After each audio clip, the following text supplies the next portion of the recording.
Welcome to the first segment of this 12-week coaching program. This is week 1 through 4. And what we're going to do is we're going to help you determine and understand your individual self. Like the scripture says, you have to clean out the inner vessel first. So that's what we're going to be focusing on, is cleaning out the inner vessel and really becoming aligned with ourselves and what we want. I cannot wait for the next 4 weeks, and I'm super excited. Let's go ahead and get started.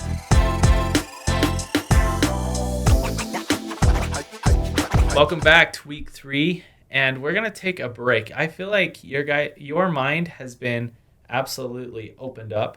And so we're going to take a break and talk about that for a minute and really start to dive in to the feelings and into you as an individual. Because as you've probably experienced, your emotional states have gone everywhere from way excited, highly motivated to holy cow, how am I going to do this? What have I gotten myself into? And these are real. What you're feeling is real. And I'm excited for week 3 because we're going to go into a deep dive. If you're part of our one-on-one coaching, you're only going to benefit more from this as we really attack these emotions and these feelings and create your plan. If you're in the online self-taught program, once again, we are addressing these through the Zoom calls and through our podcasts. And so stay tuned and learn. And some of you guys may experience a text message or something throughout the group threads addressing that specific concern. So we are watching. We want to help everyone that we can. I want to open up with a quote from James Thunder, and I'm going to read it here to make sure I really hit it home. But James Thunder says, all men should strive to learn before they die what they are running from and to and why. And I want to open up with that because as we've talked about in weeks 1 and 2, you as an individual need to start working on the things you want in your life and not run away from the things you don't want. Your unconscious mind, once again, is designed to help you work towards the things you want. Your body itself is designed to be a creator because you're a creator and you can continue to create your reality and the things you want in this life as you focus on it and really get detailed. You have to have a blueprint. It's extremely important. You can't go build a house and build it the way you want without the blueprints, without the engineer stamping off the structure of the home, and without different processes to get there. But once that blueprint's done, the building process is easy, and you're not worrying about all of the things that could go wrong because you know it's structurally sound and ready to go. That's the same thing with your goals and with your experiences and the things you want to achieve in this life. So I want to open up with a personal story because I myself obviously have gone through this and I continue to go through this.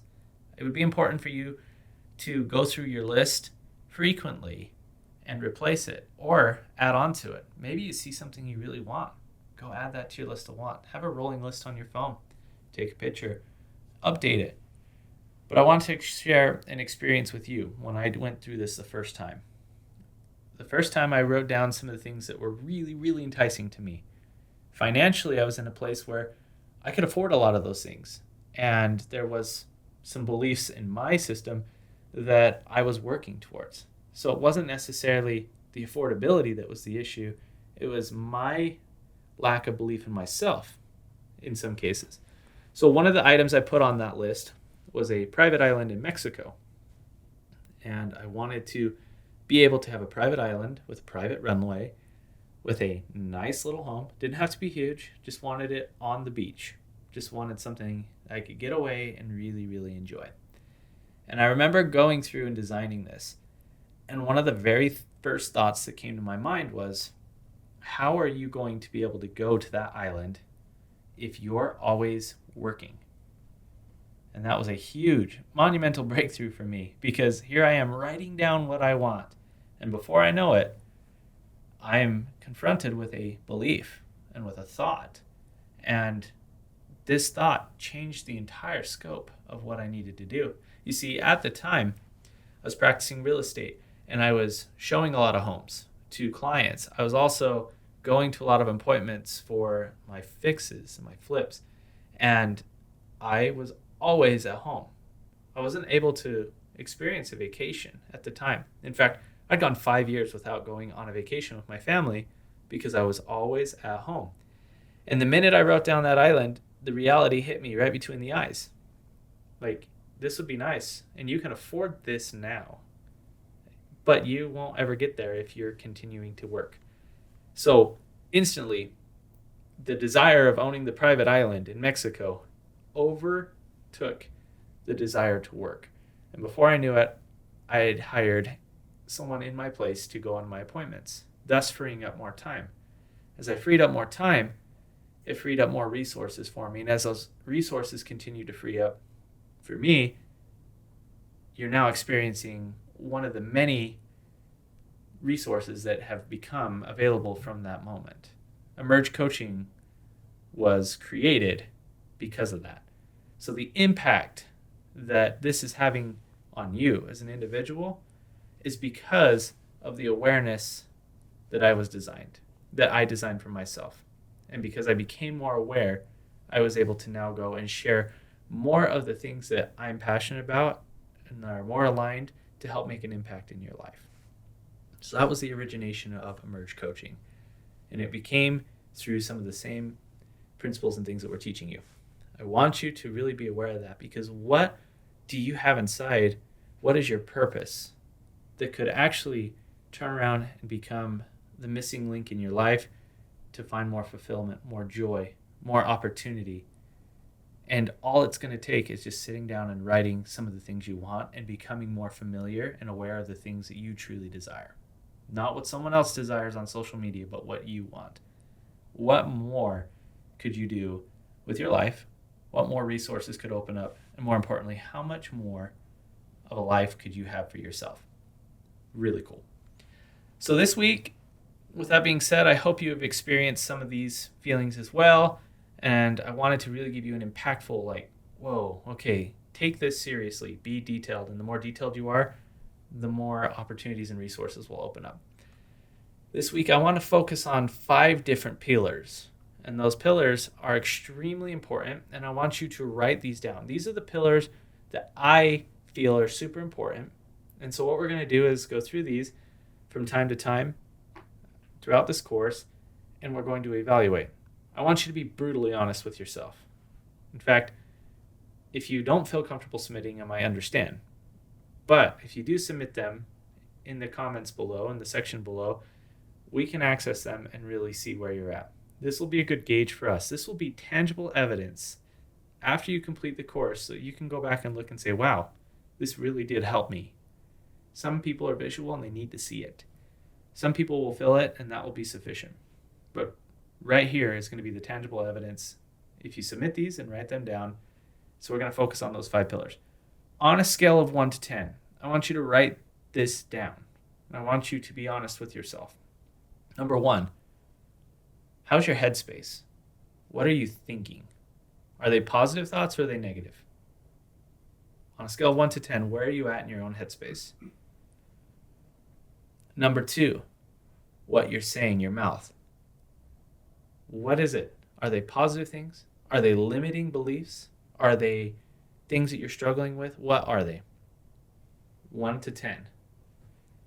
Number 3, your body, your physical health. Are you truly where you want to be with your physical health? Are you experiencing the energy and the gratitude and the feelings of abundance in your life with your physical health? Write that down. Number 4, your heart. More specifically, are you doing the desires of your heart? Truly what you want? Or are you just going day to day? Number 5, your environment. And this one's very interesting. Is the environment that you live in, is it conducive to the things you want? On a scale of 1 to 10, sorry. As you write down those things on a scale of 1 to 10, this will give you an idea, and myself, where we can focus on different aspects of your life. You may be killing it at the gym, and your body's a 10. Awesome. But if your mind's at a 2, you've got a lot of work to do on the mind side of things, because your body clearly is capable of doing amazing things, but your mind's weak. You may find that your heart's weak, and that's okay. I'm not going to suggest what is right or wrong, but this is going to be an opportunity for us to go through and figure out what it is and where we need to make the improvements. And as you make the improvements and you become aligned in all 5 of these, you're unstoppable. And everything will become easier and more effortless for you. And that will be an amazing environment. Imagine all these aspects of your life firing perfectly. Wouldn't that be amazing? And it can be. So let's get started. Okay, as you go through these on your scale of 1 to 10, these 5 different pillars, you may experience more emotions. So as a bonus exercise, I want you to write down these emotions once again. I'm going to challenge you every week. I'm going to tell you that in every video too. Write down your feelings, your emotions. This bonus exercise is going to help you and to really bring aware the beliefs and the programs that you've installed for yourself throughout the years. And so with that being said, and part of the bonus exercise of writing these things down, I want you to now ask yourself the following questions. And I'll include these questions in the attachments below so that you have these on paper. But first question, at what point did you decide that feeling, that thought, that idea? That's number 1. Number 2, when did you first feel that feeling? What was the environment? What was the emotion behind it? What happened? You see, most likely that feeling was installed with an experience, and that experience brought forth an emotion, and they all tied together. And that experience could have been a good experience. It could have been a negative experience. And at that point, it solidified and created a core value in your life that this is the way things are meant to be. So ask yourself, when did you first feel that? And then I'm going to challenge you to ask yourself, what is the purpose of feeling that way? An example, what's the purpose of feeling scarcity? Ask yourself that and try to determine what the purpose is. You may find that the purpose of scarcity actually doesn't serve the purposes that you want in your life. Therefore, you may have found an old program that's been installed that makes no sense for where you're headed for in your future. And we'll work through that. I want you to close your eyes, though, and to ask yourself those questions and really get deep in thought about it for a moment on some of these emotions and these beliefs. When's the first time you felt happiness? When's the first time you felt love? If it's in a positive, if it's a negative or limiting belief that we call it, when's the first time you felt scarcity? When's the first time you felt anger, fear, whatever it is? Think about it. I want to share an example of what I'm talking about. Recently, there's been a lot of talk from other coaches and other people out there that you have to work harder in order to make more money. You have to grind, right? You have to hustle. And although the meaning behind that is very good, like you have to stay locked into your goals and your aspirations to get what you truly want. Yes, I'll agree with that. But the idea that you have to hustle and you have to grind paints a negative idea that you have to do other things in order to make the money you want. That it's always going to be a grind. You always have to hustle. In my mind, if I'm always hustling on a basketball court or on any sport court in general, I'm going to get very fatigued and worn out. And so the idea in correlation of the word hustle means I have to work until I'm like absolutely fatigued. Well, then what happens after that? Am I motivated anymore? No, I'm tired. I need rest. But in order to make more money, the idea is I have to continue to hustle. Does that make sense? So I want you to think about some of these thoughts and what they actually mean for you. You see, I don't believe that you have to hustle and grind to make a lot of money. I think that you need to work smarter, not harder, definitely. And I think by designing what you want, you'll naturally be inclined to achieve that very thing. And if what you want is money, you'll find it because you're working towards the things you want instead of grinding and doing the things you don't want to do. You see, the interesting thing about hustling and grinding is if you're naturally not motivated by those words anyways, then you're not going to do it. Therefore, if you hear someone saying, hey, you need to hustle, you need to grind, you're not motivated, and they're telling you in order to make more money, you have to do these things, you're probably not going to make more money. In fact, you'll probably make less. And then you'll be frustrated because of your financial situation, because you're always telling yourself, I have to hustle and grind to make more money, but you're not motivated by those words. and by that idea. So something interesting. We're going to go ahead and unlock more opportunity, but I want you to really focus on your feelings this week and write them down, submit them below. Feel vulnerable.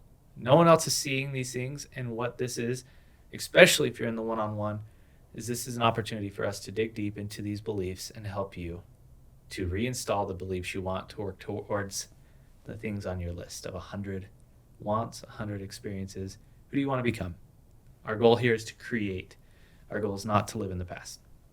So cannot wait to explain week 4. There's more mental exercises that are to come. And these exercises are, once again, designed to help you find who you truly are. Find your purpose, find what motivates you, and find the true meaning of your life, which is to create. Look forward to talking to you guys